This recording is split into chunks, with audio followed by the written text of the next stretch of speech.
بسم الله الرحمن الرحيم. الإخوة الأعزاء في كل مكان، أهلا ومرحبا بكم. بإذن الله بدأ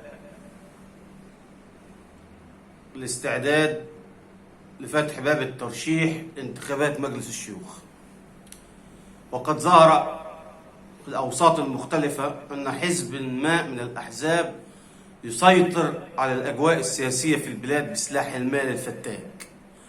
وأنا أوجه نداء للجماهير: مش عايزين تجربة البرلمان الحالي الذي لا يعبر عن الشعب أن تتكرر مرة أخرى، وقد تتكرر إذا لم تخرج الجماهير وتختار من يمثلها بحق. لأن إن لم تخرجوا سيخرج البلطجية والمجرمين وبائع الأصوات. وطبعا المرشحين دول معظمهم أباطرة البلطجة، هتعرفوهم كويس، سوابق من أيام الحزب الوطني المنحل، تجار، أباطرة، علماء في التزوير والتزييف. التزوير ليه أشكال كتيرة. ممكن يتم التزوير المعنوي خارج اللجان عن طريق التأثير على الناس أو تهديدهم. التزوير المادي بشراء الأصوات. بره اللجنة الصوت بيوصل من 100 ل1000 جنيه وممكن 2000 جنيه عشان يشتري مقعد البرلمان. يبقى هذا النائب الذي اشترى الأصوات إذا نجح لا يمثل الشعب المصري من قريب أو بعيد. يعني يا ريت القيادة السياسية تتدخل وتحسم الجدل وتمنع الجريمة داخل الصندوق وخارج الصندوق، خارج اللجان وداخل اللجان. لا يقتصر دورها على التأمين داخل اللجنة بس، لا، وبره اللجنة. شوف مين اللي بيبيع الأصوات، وتبقى جناية تزوير انتخابية. يا ريت يتعمل تشريع يشدد العقاب على تزوير الانتخابات سواء داخل اللجان أو خارج اللجان، لأن اللي هيوصل ويمثلوا الشعب وهم لا يمثلوا الشعب هيزيدوا المشاكل، مش هيفكروا غير في مصالحهم. خاصة إن مجلس الشورى ده يعني أو مجلس الشيوخ المفروض ده مجلس الحكماء، لا يصل إلا المفكرين، إلا المفكرون والعلماء والمبدعون، مش أي واحد كده. حتى من الشروط إنه يكون حاصل على مؤهل عالي. زمان كان اللي واخد شهادة محو أمية كان يترشح، رغم إن أنا ضد كده، لأن في ناس ممكن ما يكونش معاها مؤهل عالي بس تفكر وتحسن التفكير والتدبير أفضل من اللي معاهم دكتوراه. ولا إيه؟ إحنا عاوزين برلمان نزيه في شرف الكلمة، لأن الكلمة أمانة. مش عايزين برلمان اسم بس، يبقى عندنا غرفتين برلمان، يعني شورى أو شيوخ وبرلمان شعبي، أو البرلمان بتاعنا ده اللي هو مجلس النواب. لا، احنا عايزين، وإلا الحكاية تبقى عدد في الليمون ومصاريف زيادة ومبالغ بتروح لجيوب النواب. عايزين مجلس حكيم يضم علماء مفكرين.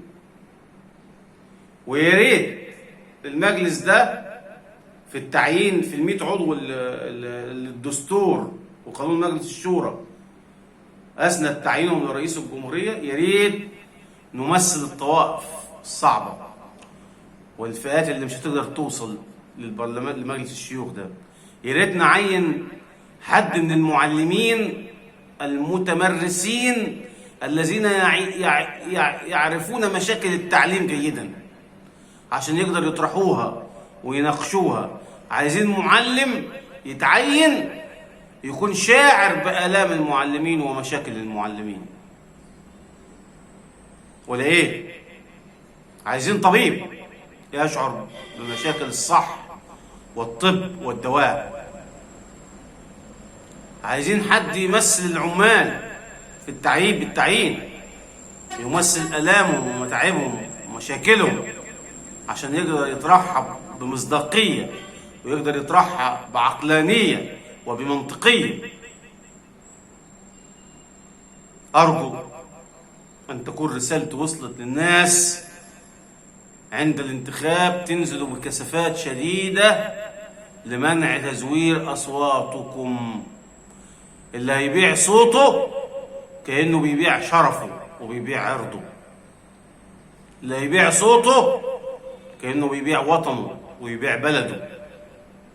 اللي هيبيع صوته كأنه بيقف في صف الأعداء ضد مصر، كأنه مع أردوغان ومع نتنياهو. كل واحد هيبيع صوته بيجرد نفسه من الوطنية. كل واحد هيبيع صوته يبقى شاهد شهادة زور. وربنا قال: والذين لا يشهدون الزور وإذا مروا باللغو مروا كراما.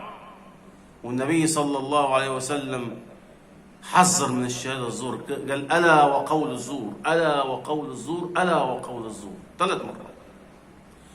ولا تكتموا الشهادة ومن يكتمها فإنه آثم قلبه.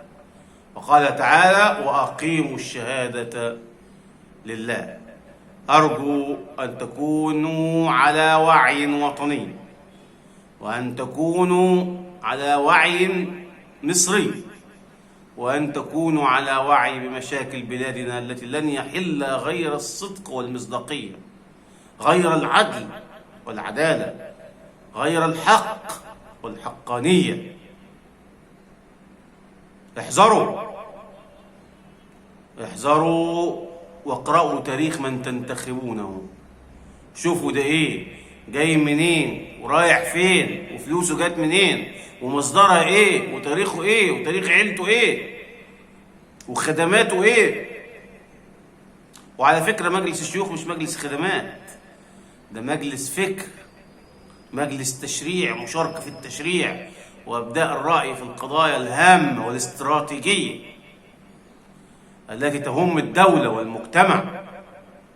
النائب اللي عايز يترشح عشان يبقى معاه حصانة يحط ومعاه كارنيه انه هو عضو برلمان وباشا وبس، ده يراجع نفسه في اول يوم ترشيحه.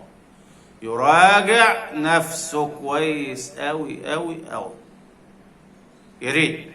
وبالنسبة للإخوة المصريين المقيمين في الخارج برضو، لو اللي متابعيني في نيويورك وفي بعض البلاد العربية، أنا عند الانتخاب هقول لكم المرشح ده مين وصفته إيه وتنتخبوا مين. ده رأي، أنا هشرح لكم كل حاجة ومش هفرض عليكم رأي، وأنتوا أصحاب الرأي. لازم تشاركوا في مصير أوطانكم وفي تاريخ أوطانكم وفي صناعة برلمان أوطانكم. أشكركم وأسأل الله تعالى أن يحفظ هذا الوطن وأن يرفع عنه البلاء والوباء وأن يؤمنه من الأعداء الذين يحيطون به من كل جانب. إن الله يدافع عن الذين آمنوا. السلام عليكم ورحمة الله وبركاته.